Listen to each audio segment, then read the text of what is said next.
নমস্কার, নিউজ নাওয়ে আপনাদের স্বাগত। আমি সুমি রয়েছে আপনাদের সাথে। চলে যাব বিস্তারিত খবরে।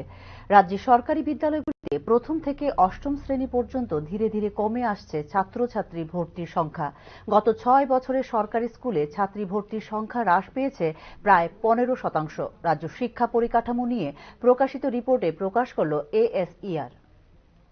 রাজ্যের শিক্ষা ব্যবস্থার পরিকাঠামো এবং সর্বশেষ অবস্থান নিয়ে রিপোর্ট প্রকাশ করল সর্বভারতীয় সংস্থা the annual status of education report বা ASER। ASER এর সর্বশেষ রিপোর্ট অনুসারে রাজ্যের সরকারি বিদ্যালয়গুলিতে প্রথম থেকে অষ্টম শ্রেণী পর্যন্ত ধীরে ধীরে বিপজ্জনকভাবে কমে আসছে ছাত্রছাত্রী ভর্তির সংখ্যা।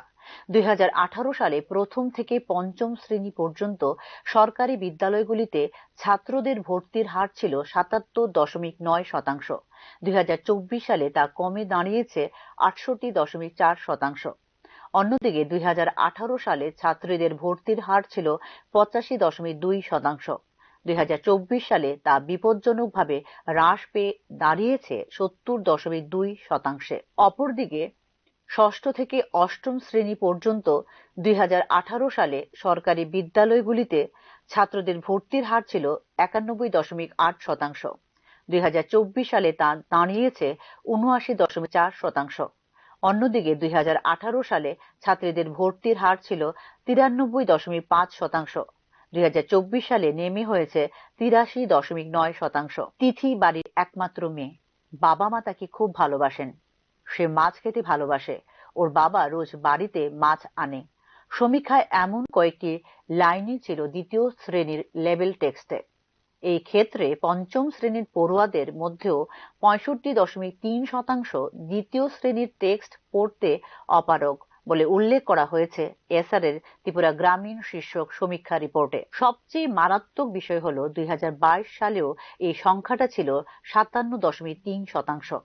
অর্থাৎ পঞ্চম শ্রেণীর 42.7% পড়ুয়া দ্বিতীয় শ্রেণীর টেক্সট পড়ার ক্ষেত্রে ছিল সক্ষম। অথচ 2024 সালে এই সক্ষমদের সংখ্যা হ্রাস পেয়ে দাঁড়িয়েছে 34.7%। এসআরের রিপোর্ট শেষ হয়নি এখানেই। তৃতীয় শ্রেণীর 3.3% ছাত্রছাত্রী 1 থেকে 9 নম্বর চিনতে পারছে না। 17% ছাত্রছাত্রী চিনতে পারছে না 99 এর উপর সংখ্যা।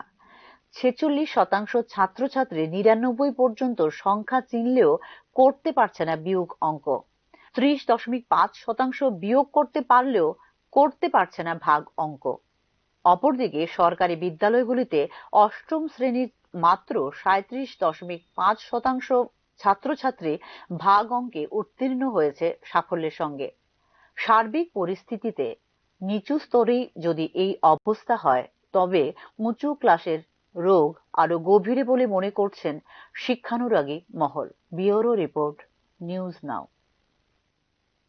শুধুমাত্র পুঁথিগত বিদ্যায় নয়, শিক্ষার্থীদের শরীর এবং মনের সর্বাঙ্গীন বিকাশে উদ্যোগ নিতে হবে অভিভাবকদের। সোমবার পরীক্ষা পে চর্চায় বিলোনিয়ার আর্য কলোনি বিদ্যালয়ের দ্বাদশ শ্রেণীর ছাত্র প্রীতম দাসের সঙ্গে কথোপকথনে অভিভাবকদের এই বার্তা দিলেন প্রধানমন্ত্রী নরেন্দ্র মোদী। সুস্থ শরীর এবং সুষ্ঠু মনের বিকাশের মধ্য দিয়ে মানব সম্পদ তৈরি হয় বলে জানিয়েছেন প্রধানমন্ত্রী নরেন্দ্র মোদী। और कोई? मैं त्रिपुरा राज्य से PMC आर्य कॉलोनी हायर सेकेंडरी स्कूल से 12वीं कक्षा की छात्र प्रीतम दास। कहाँ पर? Belonia, south Tripura district. तो यहाँ कैसे पहुँचे? एक जुनून था, आपसे मिलना था, कुछ जानना था, कुछ सीखना था, इसलिए। से कैसे सिलेक्शन कैसे हुआ आपका? रिश्वत देनी पड़ी? तो कैसे हुआ? त्रिपुरा में रिश्वत नहीं चलता। नहीं चलता। नहीं, अपनी स्टेट को रिप्रेजेंट करने के लिए और आपसे अपनी दिल की बात बोलने के लिए मैं यहाँ चला आया। मैं मन की बात करता हूँ, आप दिल की बात करते हैं। सर, मेरा आपसे ये प्रश्न है, जैसे हमारा बोर्ड के एग्जाम 10th हो या 12th के बाद या फिर वो समय में जो हमारा जो हॉबीज होते हैं या पकड़ सकते हैं एक्स्ट्रा करिकुलर एक्टिविटीज, जैसे कि मुझे डांस करना पसंद है, राइटिंग करना, पेंटिंग करना, वो सब हमारे फैमिली मेंबर्स रेस्ट्रिक्शन लगा देते हैं क्योंकि वो नहीं चलेगा। या तो फिर बोर्ड के बाद भी ये नहीं कर सकते हो तुम, सिर्फ पढ़ाई पे फोकस करना है, करियर पे फोकस करना है। आखिरकार हम पढ़ाई क्यों करते हैं? आगे के क्लास में जाने के लिए। हाँ सर। हम हर स्तर पर अपने सर्वांगीण विकास के लिए पढ़ाई करते हैं। जब आप शिशु मंदिर में थे, उस समय आपको बताया गया, आपको उस समय लगा होगा कि ये क्या मेहनत करवा रहे हैं, क्या पढ़ाते हैं, मुझे माली तो बनना नहीं है, मुझे फूल की क्यों बात बताते हैं। और इसलिए मैं हमेशा परीक्षा पे चर्चा करने वालों से, उनको भी, उनके परिवार को भी कहता हूँ, उनके टीचर्स को भी कहता हूँ कि बच्चों को आप दीवारों में बंद करके एक प्रकार से किताबों में का ही जेल खाना बना दें तो बच्चे कभी भी ग्रो नहीं कर सकते। उनको खुला आसमान चाहिए, उनकी पसंद की कुछ चीजें चाहिए।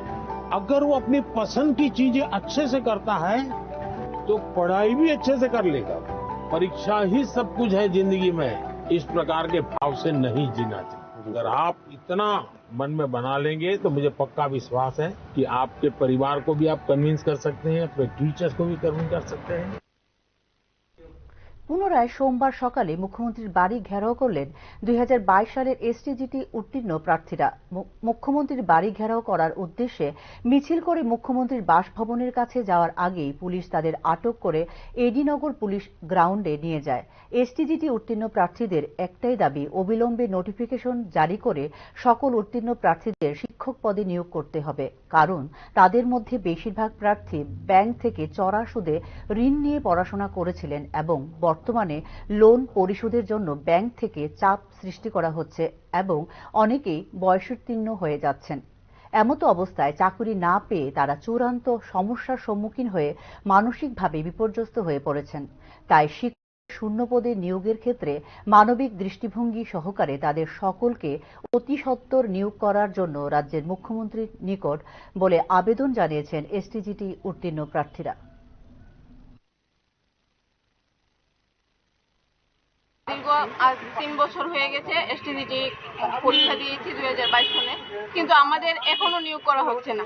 আমাদের পরে টেট পরীক্ষা যারা দিয়েছিল তাদের ভেরিফিকেশনের দিয়ে দিয়েছে, কিন্তু আমরা কি দোষ করেছি? আমাদের তো আমরা সবাই হতাশা হয়ে আছি, আমরা মানসিকভাবে বিপর্যস্ত হয়ে পড়ছি। অনেকে লোন নিয়ে পড়েছে, তাদেরকে ব্যাংক থেকে প্রেসার দিচ্ছে, আমাদের এখনো নিয়োগ করা হচ্ছে না।